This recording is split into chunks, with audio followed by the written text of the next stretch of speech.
Good morning. This is Churan's Tiny Homestead, and I'm Evelyn Churan.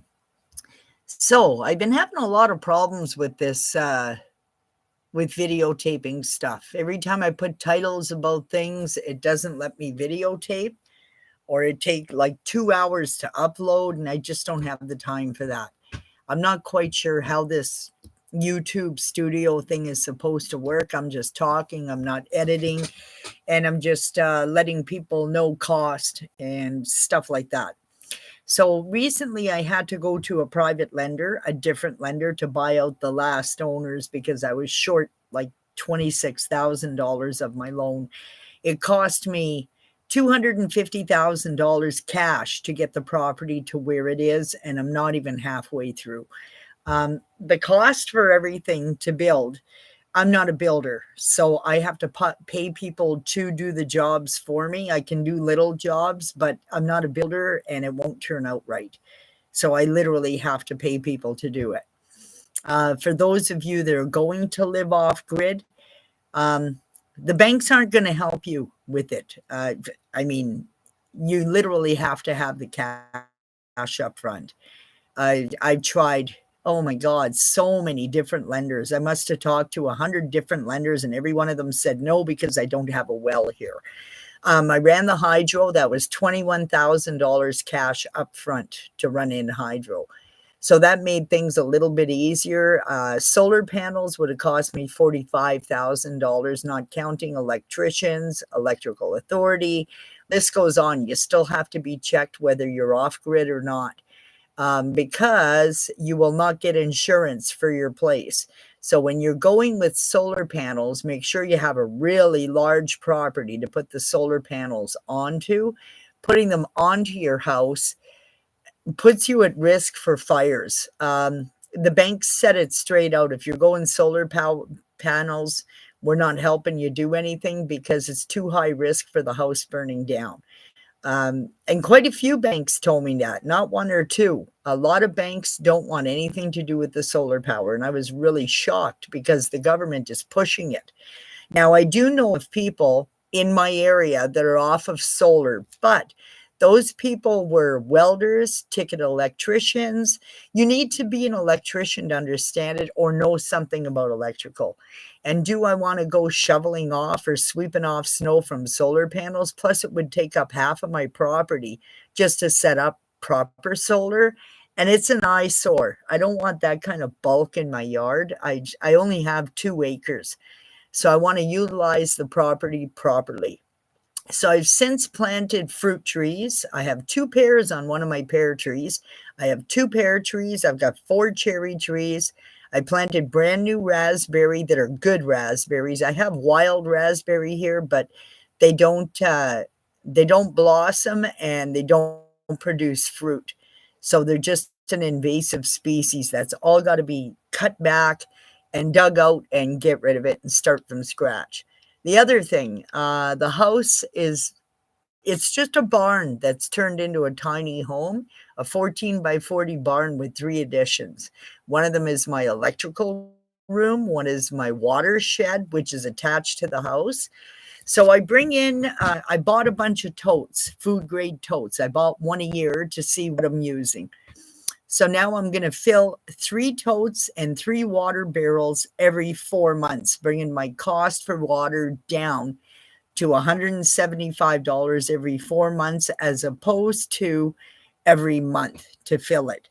The winter months I'm not sure that it'll freeze, but if I fill up by September, I'll be good till December, and then I can go down to 1 tote for January. February, by March, I can fill up all the totes again because I don't have a way to keep them from freezing outside, so I can't store them with water. I don't have the space inside of a heated building.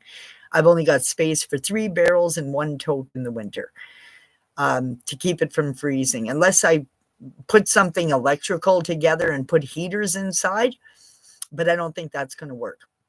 So anyways, yeah, unless I buy solar blankets for them, and solar blankets for them that go over the totes is like, I think they're like $700 a piece. It's just not affordable for me. So that's out of the question. anyways, on that note, I'm going to build a small deck, 4 pieces of wood out, because the water leaks directly on my doorway and it freezes my door shut in the winter. And it's my only emergency exit. There's only one door here. I've had to put some air conditioning in. Well, fans. I'm not putting air conditioning in here because I only have 3 windows. I think in the future, I'd like to build a cold storage in front of this camp and keep this as a granny flat and build in the front and build a separate house, which would be a living room and 2 bedrooms and a bathroom. And that's all it would be. This way I keep the bedroom in the back here and I keep the kitchen in the back here and I just build on forward. But I would go basement with the landing where I can walk right through, and it would have 2 bedrooms on each side and a kitchenette or a dining area in the center or something. I don't know. I got to figure it out. I would like to go all windows all the way around though for lighting, natural lighting, and then I can start gardening inside the house during the winter to bring the food outside in the summer. My garden was a total disaster. This is a lesson learned.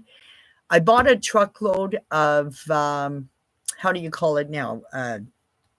Compost. And I told them I wanted cow manure. So the guy delivers it to me, tells me it's 10-year-old cow manure, but it's different kinds of animals manure. And I'm like, okay, it's not what I ordered, $300, but whatever, okay. By this point, it's already dumped on my lawn. So I said, well, I'll work with it. Well, Lord and behold, I'm growing everything from wheat to clover to pickers to weeds. Weeds come up all through all of my gardens. And not only did weeds come up, it attracted piles of snakes. And so I'm not too impressed with that. So now I have to buy a roll of plastic. I got to cover everything with plastic for the winter and to kill all of the weeds and start my gardening all over next year. I have a whole wasted season. I was able to get some kale and a little bit of romaine lettuce, but I can't even eat the romaine lettuce because I don't know what's in this soil. And that can cause listeria if you haven't had your soil checked. And I didn't even think about it, but I know better. I learned it in school and I had to practice it in my workplace for so many years, but I was just so desperate to build my gardens, and bringing in soil has cost me so much money, and it's never ending bringing soil in. So that's not working out this year. I'm having a bad year for gardening, but I got flowers growing and I got hostas growing, but that's a different area. For now, I installed a sauna so I can take hot showers every couple of days. And I just take a bucket of water from inside the camp. I bring it into the sauna. I put it in directly in where the sauna heats up because it's got 2 rooms. It's got an entrance with a change room, and then you go through another entrance into the sauna. So I'm able to go in there and take hot showers every 2 to 3 days or 4 days, however often I need to take a shower. I bought it more for the winter because I was sponge bathing all the time and I wasn't getting cleaned properly and I was getting itchy from shampoo and stuff like that. So now I've got the sauna for the winter and I'm going to be able to stay more clean. And I really like that part. And I've been using it for the last couple of days because we have lots of smoke in the air from the wildfires. And I've been super congested. I noticed while I was trying to do videos. So I thought, well, let's go try the sauna. So the last 2 days I've been using the sauna and it's clearing all that congestion out. So I'm really happy about that it does work for my allergies. I got severe allergies and like I'm coughing up. I got lots of phlegm and stuff because of my allergies. I started taking allergy pills every day. And I just thought, geez, I don't want to be taking pills all the time. I don't like that. It dries up your congestion, but it doesn't get rid of it. So I ended up taking a whole pile of saunas. I probably went in the sauna 10 times yesterday for 10 minutes, took a hot shower. So when I put my water inside of the sauna, a bucket of cold water, the sauna actually heats up the water naturally. So I don't need to cook hot water to have a hot shower. And you're supposed to take a cold shower before you go in the sauna anyways. So if the water is lukewarm, that's fine. So I take a shower, I shampoo, I wash up, and then I sit there and take my sauna. And then I have enough water. I've got my water emergency containers, 20 liters. And then after I'm done the sauna, I just shower down with cold water, and it just takes all the toxins out of your body. It's absolutely amazing. So I like that part. Um, what else? Okay, digging a well. I'm still looking at $25,000. It's not affordable. Like, why would I dig a well for $25,000 to wash my dishes? I don't need to build a shower now because I have the sauna. So I don't need all that extra stuff unless I put a permanent shower in there with a sink, but I just don't see the reasoning for it. I don't need it. And then I bought my hotel sink. So if I can figure out how to add hot water and like a little hot water tank and have somebody jimmy rig it somehow so that my water totes, I just flip a switch inside the house for my hot water to come through. That's kind of what I'm trying to figure out. But I think I need an electrician. I don't need an electrician for it. I need somebody that understands plumbing properly, or somebody that's done it off grid to set it up for me, because I've never had plumbing here. So a few people said, well, how come you don't have plumbing? Well, because it was never here and it wasn't built. This was an empty barn. So any upgrades that I've done to this place is what I put in or what I paid somebody to do. Unfortunately, I can't keep paying labor cost. I just don't have that kind of money. And if I don't understand how to do something, I'm not going to start fiddling with it and get myself electrocuted or burn the place down. I'm not that educated with this line of work. I mean, I know bits and pieces, but not a whole lot. So I ended up building a walkway around the sauna with a garden underneath it. I put all white quartz underneath. I put 2,000 pounds of white quartz. And then I had some extra white quartz. So I built a little kind of a patio slab garden area to sit. And I put a tiny table and 2 chairs that are wrought iron. I put the stuff together like last week just to make the property look a little more appealing. Anyways, on that note, I'm still going to need more cement slabs anyways to put underneath this camp. And I have to put levelers or footing or something all the way around. I have a family of raccoons living underneath my cabin. So my dog about 2 months ago was scratching at the floor because he kept hearing all kinds of squeaking. And I thought it was a couple of squirrels with their babies under the camp. Well, Lord and behold, I got a whole family of raccoons coming out from under my cabin at night. They come out around midnight and they stay awake till about 4:30, 5 o'clock in the morning hunting grubs. And they're right under my house. And so if they don't leave by fall, I may have to have somebody come and trap them or something. And I'm going to have to put boards all the way around this camp once I fix the footing. Plus, I have to put siding on parts of the building that was never completed properly to begin with. And then from there in September, I have a guy coming in to put electrical heater coils for my roof because the snow and ice was 6 feet tall on my roof. And my bed is way up there. And that ceiling is this far from my head with 6 feet of ice and snow. With the wood stove, it makes it sweat, it turns into ice, and then snow lands again. And I can't get up on a barn roof and clean a barn roof. I'm 60 years old. I'm terrified of heights because I fell in one of my workplaces 20 feet, and I've never done it again. So on that note, that's where the build is at right now. And I have to put a landing in the front here at the entranceway for this year because I don't want something permanent there, but the water falls directly onto my stairs. And that's how I slipped and broke 3 ribs in 2022 of November. I can't take any risk with slips and falls and injuries out here. I'm in the bush. The only way the firefighters could get me out is they helicopter me to the hospital. So I don't want to have to be bothering those guys. because they're all volunteers here. We don't have police or fire here. Everybody here is volunteers. There is no real fight. Well, we have a fire hall and they have a water tower, but that's 6 miles away from me. So when they have to come in here through the winter and come up my driveway, if my driveway is not plowed, it'll make it so difficult for these guys. So I'm trying to juggle a few things. You have to keep in your mind that you're not 21 years old when you come and live this way. So I'm cutting down my cost as much as possible. I'll have the place paid off next August 1st, 2026. Once the place is paid off, my overhead is only $298 a month, providing I don't build anything else. So I'm not sure. We'll see how this place works out for the next year, if I sell it or if I keep it.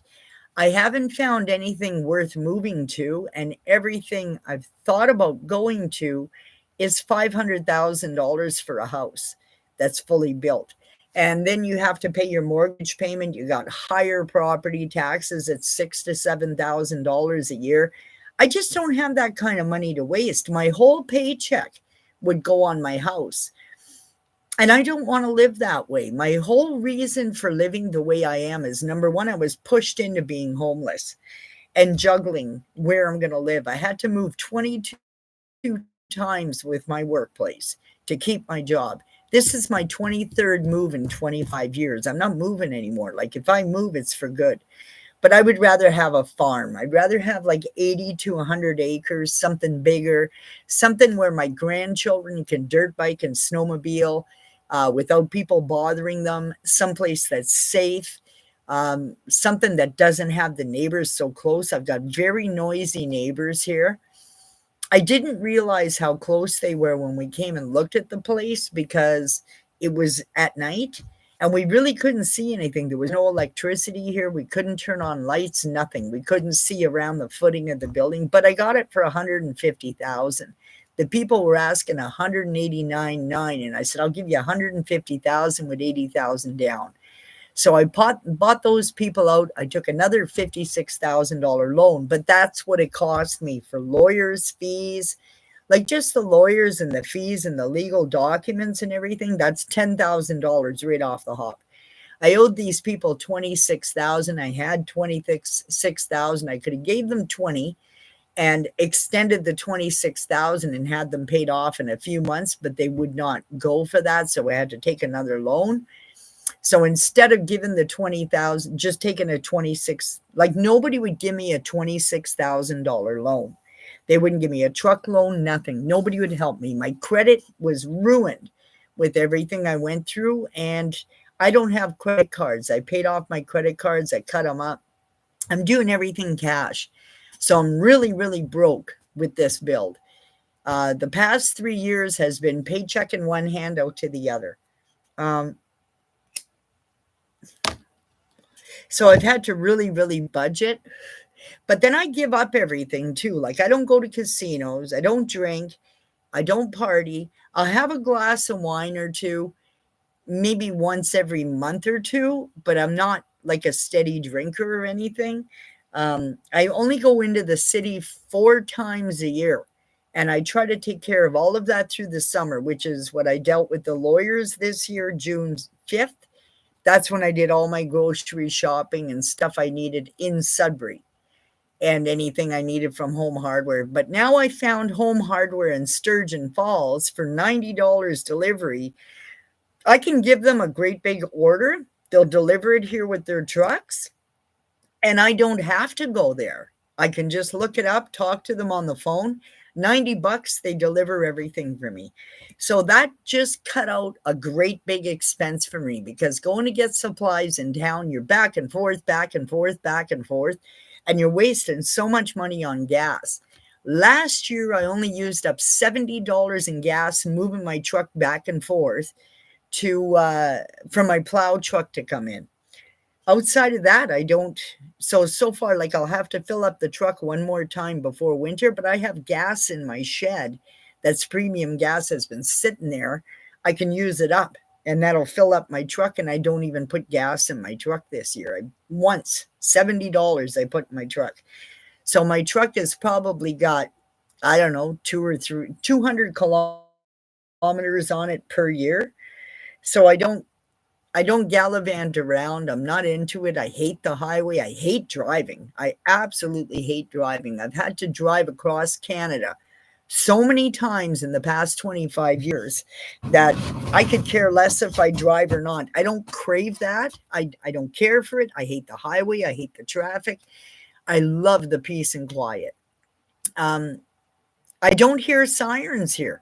You hear a lot of helicopters that fly over, but never ever sirens. It seems to be it's just you don't have police officers here, and it's very rare that you have firefighters out here. It's only if there's a fire that you see a firefighter, and I don't see it in my neighborhood, so I'm kind of liking that part. I know a few people in the neighborhood, but they don't care to visit with people, and I don't care to visit with them. I have nothing in common with any of them, so I keep to myself. I don't really want people coming here. I want my family here, but that's about where it ends. I have nothing in common with 90% of the people that I used to know. Yeah, so I kind of keep to myself. So there was a story I was trying to tell quite some time ago. A long time ago, when I worked for PTI Catering, a gentleman was a burn victim. He was a housekeeper. He was taking care of making beds, cleaning the bathrooms, and things like that. But about a week into working with him, he come up to me and said, nobody wants to be around me because I'm a burn victim. And I said, well, they want to be around you. But he had this odor, and the odor was because his skin was third-degree burns from the neck down. He opened up his shirt, the top button of his shirt, and showed me 90% of his body had been burned. And I said, oh my gosh, do you mind me asking why? That's when I was first cooking out west, up in northern BC. And he said a deep fryer had a gas leak. He went to light it, to light the pilot light so that they could turn on the deep fryer, and it exploded. And it pushed him right through the back wall of the kitchen. Now, the smaller camps is 2 arm length distances from one wall to the other. And that's about the size of your kitchen. So it blew him right through the wall, hot grease all over him. Apparently it was already cooking or something. I don't know. I don't know what happened, or when the gas exploded, obviously the deep fryer exploded, the grease went all over him, the oil. So the fire explosion would have caught him on fire or something like that. But anyways, the man was really, really traumatized by kitchens. He didn't like coming in the kitchen at all because of this explosion. And he always told me he was going to write a cookbook. But I'll tell you, this guy still worked. He still did his job. Amazing, amazing personality. He'd wash walls, wash ceilings. He always kept himself busy. We got paid 12-hour days. He would sit down for lunch in his bedroom. He wouldn't sit down at the table where there was anybody. Well, we weren't allowed. We weren't really allowed to sit with the clients and eat. We had to wait to eat or eat before they come in and eat. You're not really allowed to take up the chairs in the dining room when these people are coming in for their meals. It's not professional, and it's not cool. You just don't do stuff like that. If you're trained properly, you stay away from the clientele. Anyways, like, you're there to do a job like anybody else. But this guy, yeah, he was going to write a book. I don't remember his name, but this is what he gave me. He made this. He used to make these in his bedroom while he was in camp. So for me, when I had internet, I would study courses on my time off in my bedroom till I fell asleep. We all had hobbies in our rooms, because you had 12 hours to kill in between a 12-hour shift. You couldn't go anywhere. And sometimes you worked 16 hours and went right to bed, so that we would stay out for 3-month stints. So he had a whole bunch of these, and he'd make one at a time. It's on styrofoam, and he would glue all. I guess you could buy the mirrors cut in a craft shop or whatever, and he would make all these crystal balls, or mirrored balls. And this is what he gave to me when back when I was like 39 years old. And I've been carrying this thing around me forever. So a burn victim made this to me for me. And if you're out there somewhere, I don't recall your name. I apologize for that. But the cook from PTI Catering that became a camp attendant, thank you so much for this beautiful gift. I still remember you, and I hope you're doing good. God bless you. I had to tell that story because he influenced my career to make me go forward. I used to sleep in front of my oven because there was no heat in the rooms for the men's side. There was like a side of the camp. It's built like an H, the camps. So one side is the housekeeping staff and the cooks, and one side is the 20 men that are working out there and your water haulers, whoever. So, anyways, yeah, so there was no heat in the water hauler and the men's side. And the cook's room always has a double bed and then a bathroom and then a double bed for your second cook, right? So we were adjoined sort of with a bathroom, like Jack and Jill. So I gave up my bedroom for 3 guys. So 2 or 3 guys had slept in my queen size bed, and I think one on the floor.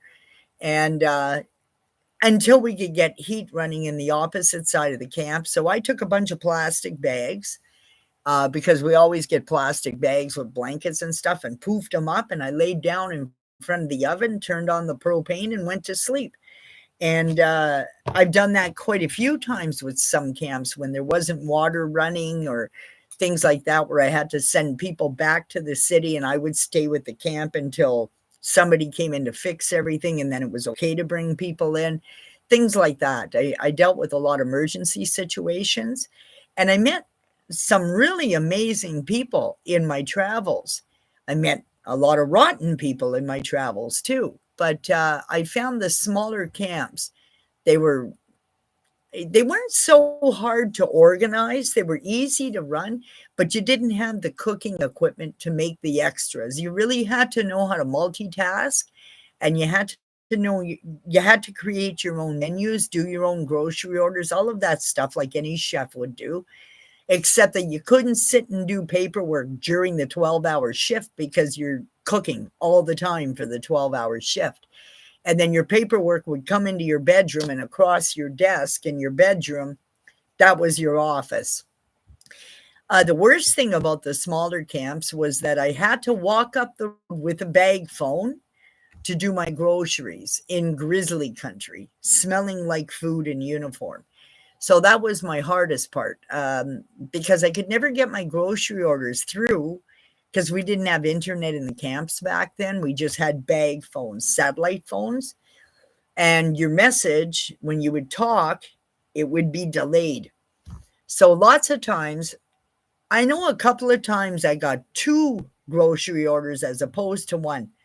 Or we would go up to the engineers at the where the oil rig was, and the engineer would fax it through for us. But there was no reason for us to actually go to the engineer's shack. You just give the order to the engineer, and they'll fax it for you. The girls that used to go up to the engineer shacks, I don't know, you have no business going up there. Makes no sense to me. Do your jobs, get it done, and that's it. I have been on the oil rigs while they were tripping. That was an invite only. You can't just go on the rigs. You can't just go into the oil sands. You need to have clearance and everything like that.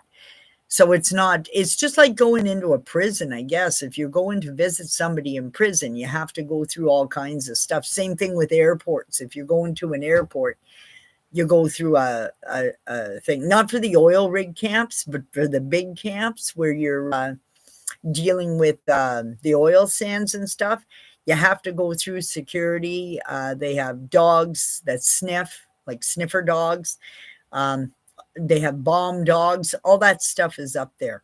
So you're dealing with a different level in the oil sands. I spent quite a few years in the oil sands.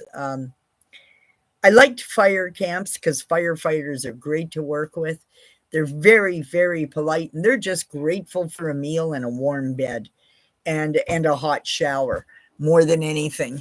They don't like put them all in tents or stuff like that. Like It's different. They have their own government camps, and you work. For me, it was the Grand Prairie provincial government cooked for them. Met lots of nice people there. I mean, it's many, many years ago. They took pictures of me. They built me a herb garden, all kinds of stuff like that. But then we had to shut down the camp, and they put somebody else to take over. And then I was helicoptered to a different camp again. So I kind of bounced around between fire camps, oil rig camps, oil sands, military camp. I worked at the Cold Lake Weapons Range. I still have my pass card for that. It's outdated, but I was supposed to hand it in, but I never did. And things like that. So I always had pass cards, and I kept my repertoire really good with all of the clientele, like with the companies, the big companies, the oil companies, and minded my own business and did my job. Um, I never hung around with them. I talked to people, I was polite, stuff like that. But our workers, the workers I found that I had to work with over the years, the majority of them, especially the women, are extremely insecure and jealous. And if you are the chef, they won't take direction from you. They have problems with authority. They think they can do whatever they want. I know one girl one time took off with a water hauler in the middle of the night. We didn't even know she went. We looked for her everywhere. This was way up past Fort Nelson. And apparently, the water hauler ended up in a river with the water truck because it was so icy. We looked, I checked every guy's room. Looked like all her clothes was there. We looked in snowbanks. I had to call the engineer. They shut down 2 oil rigs for a full 24 hours to find this woman.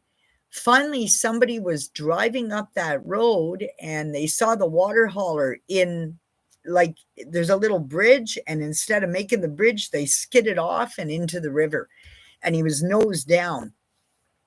Luckily, nobody was injured. Um, we finally the girl shows up with this water hauler at camp, middle of nowhere. I called the office. I said, like, she's not here. She disappeared. I don't know where she is. And they said, well, you keep her in the dining room, pack her stuff. We're coming to get her. She's fired. So I found out, was the engineer ever mad back then? Big oil company, ExxonMobil. And they fired the water hauler. I had to fire that girl that was working for us. She was from the reserve in Fort Nelson. And she thought it was a big joke. They went out, they took off to Fort Nelson drinking. He partied with her all night long and didn't tell anybody they were going. You're not allowed to. You're not even allowed to drink out there. And, they could have ended up dead. We thought she froze to death in a snowbank somewhere. We were searching for this girl everywhere. I was freaking because I was the boss and she was under my care. And I panicked. I was telling the engineer and the tool push and stuff, my God, like, where could she be? Where could she have went? This is the middle of the forest. There's no place to go. You would freeze to death. So we have a perimeter built around all of our camps for parking. And she wasn't in any snowbanks, no footprints, no nothing. Like, we didn't even know where to look. And luckily she was safe, but what a bad situation that was. Never want to experience something like that. So when you're out in the bush, you have to follow safety. That's kind of the point of my story. For myself, I kind of grew following a lot of safety because, number one, it's unsafe not to. Number two, when you live in the bush, you want to be a little more aware of your surroundings. Like, I've got a pack of raccoons living under my camp. Grand Prairie, they put a electric bear fence around the camp, and what did they do? They bear fenced in a grizzly with its cub underneath our camp. So I've seen all kinds of things, and these are things that I'm very well aware of. And people worry about me. Don't worry about me. I know how to take care of myself. If I feel that there's wildlife that's going to put me and my dog at risk, we come in the house, I shut the door, I close the windows, so that, like, I lock my windows so a bear cannot open it, hopefully. And we stay in the house until the wildlife leaves. We don't, I've got cameras all over the property. If anything happens to me, the police can find it. And that's just the way I am. And for people to call the police, and I don't need wellness checks. If I need a wellness check or there's something wrong, I have contacts that are close by that they'll know what to do. A friend of mine works for 911. If I'm ever in trouble, she'll have the police out here in a heartbeat, the drop of a hat. Phenomenal family. God bless her husband. He's getting ready for surgery too. But yeah, so I've dealt with many different scenarios alone in the wilderness, with no engineers around, with no people, where I was alone to take care of certain camps until help arrived and things like that. I'm used to this. It doesn't bother me to live this way. It doesn't bother me not to have piles of people around. I'm quite content alone. I'm not lonely. I'm alone. There's a difference between being alone and being lonely. So for people to say, oh, poor Evelyn, she must be so lonely. Well, guess what? Evelyn is not lonely. I have a four-legged dog here. He keeps me very good company, and I have lots of hobbies. This is my new hobby. Homesteading in the bush is my new hobby. And I'm quite content with no drama and no people around me. It doesn't bother me. I don't want headaches. It stresses me out. Big crowds really stresses me out. I'm not a hotel person. Just because I was in the hotel industry, it doesn't mean that it's my life. Yes, it was my career for the majority of my life, but that's not my life anymore. And I've left that behind me, and I'd like it to stay behind me. I've moved forward from that lifestyle. I've interest in hanging around with piles of people. I have no interest in going to parties or dances or dating or anything like that. It's not my lifestyle. I'm a loner. I've always been a loner. I've been a loner since I'm a child. I've never wanted to be any part of any crowd. I've never wanted to be a part of anybody's drama. I don't care what this person does at their house unless it's hurting me. Um, I don't care about other people's business. It's not my business. Don't call me up to tell me about people's personal stuff. Unless a person comes to me and says, hey, Evelyn, I'm going through da da da da da, I'd rather hear it from that person. I don't want to hear it from Joe Blow over here. My firsthand experience is stay away from everybody's business. I don't like it. I don't care what people do in their spare time. It's none of my business. I could care less what's going on in the valley. Unless it concerns my son and my grandchildren, I don't care. I take care of my family. My family takes care of me. Done. Period. Um, Union members, I don't care. I'm not in touch with them. I'm in touch with 2 union members that I met in a span of 10 years. The rest of them, I could care less. I don't even know their names. I never did know most of their names. I didn't care to know their names. I don't sign their paychecks, so I don't care. And I never have cared. So people that think I'm friends with all of them or that call me up and ask me to give them money and stuff, get lost. No, I'm not interested. As a matter of fact, I'll probably be changing my phone number to an Ontario phone number because I'm getting really sick and tired of blocking numbers from Alberta. I don't live in Alberta anymore. I have no plans on ever going back to Alberta.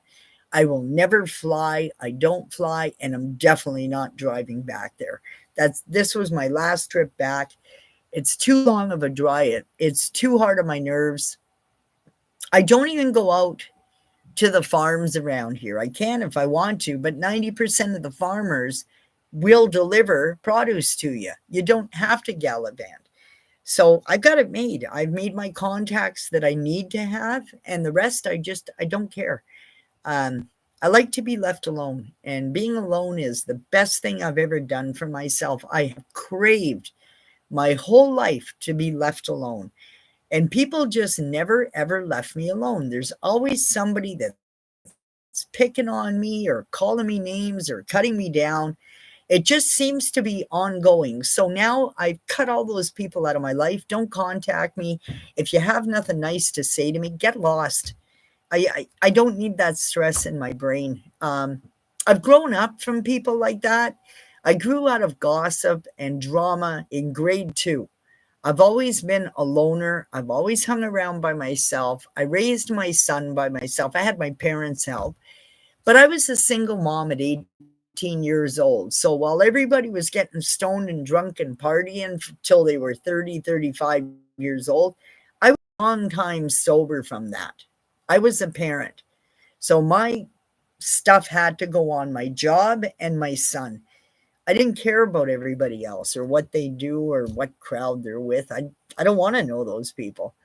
I left the hotel industry in the hotel industry. I don't have to be nice to those people anymore. I don't get paid to talk to them anymore.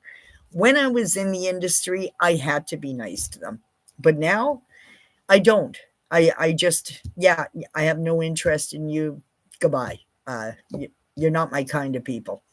Anyways, I love living off grid, semi off grid, and this is the best choices I've ever made for myself. I'm gradually getting less stressed, and I love it. And have a good day. Oh, and I got 2 more hot houses going up this month. For next year, I'm going to build raised gardens inside them. Have a good day, everyone. Take care. Churan's Tiny Homestead. Please subscribe to my channel and hit the like button. Thank you.